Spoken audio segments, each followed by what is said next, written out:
Kıyırlar kıyırlar, her dünyanın derevi.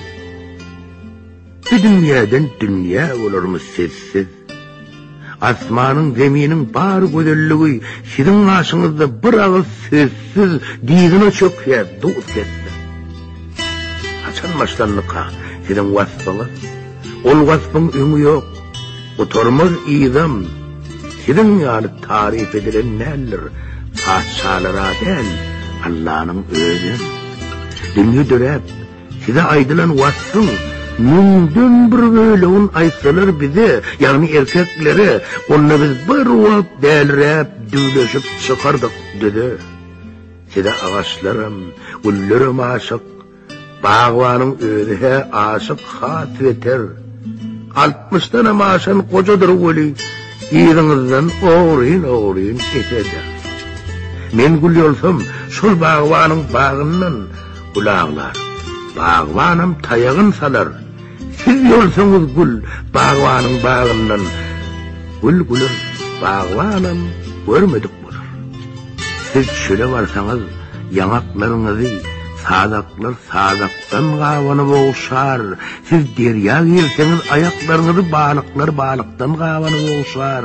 Siz dağa çıksanız, keyifler sizi keyif mükânı ödüp iyislaşıp ötür. Nədikler içinde, en nədigi siz, beyikler içinde, ondan anlatır. Köşek gözlü, koyun gözlü gözeller, kara gözlü, mavi gözlü gözeller, maral gözlü, yoğu gözlü gözeller, birbirinden koğu gözlü gözeller. Şahirin karşısında siz otursanız, 1000 yıl gözün kırpman bakmağı mümkün. Yöne ölü, yaman gözülenlerle, sizi yaman gözden saklamak için. Ömür boyu sizin gözlerinizden koşu okap, koşu gözleyen gözler birden alaş tapman kırpırlaysa da şöhlerinizden kamaşyandır gözler.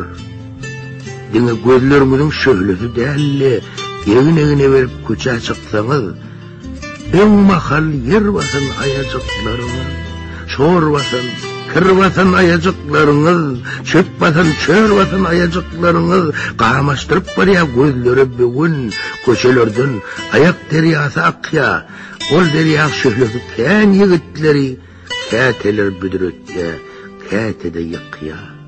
Sizin olsa, kayta bevreniz yokya. Olan büdürüyüşüne gülüyeniz kayta. Vaktine yigitlerin büdürüyüşüne değil, yerin yarılma da gülüyeniz kâti.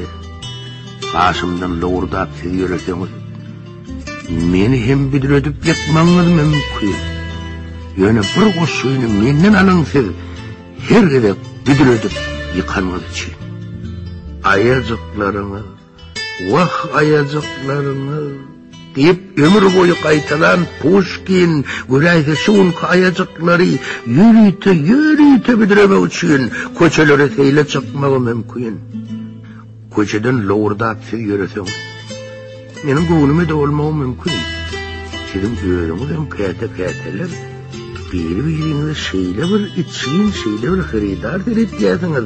Deydir ya, özlerim özüne aşık, şey dip gözelliğe bakar gözellik, şey dip hayran kalır yaşlığa yaşlı.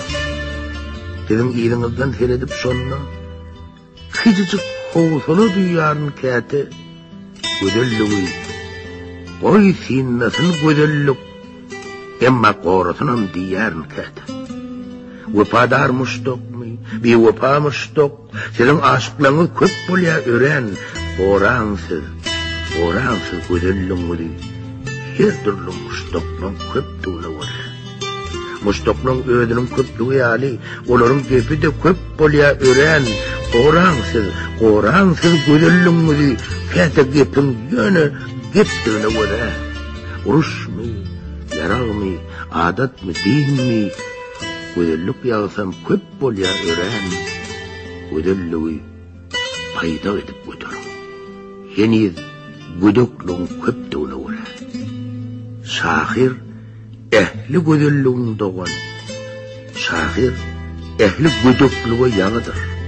Haysi halkta koğu koyurlar köp bolsa, şöyrlerin şahirlerin koğudur. Haysi yerde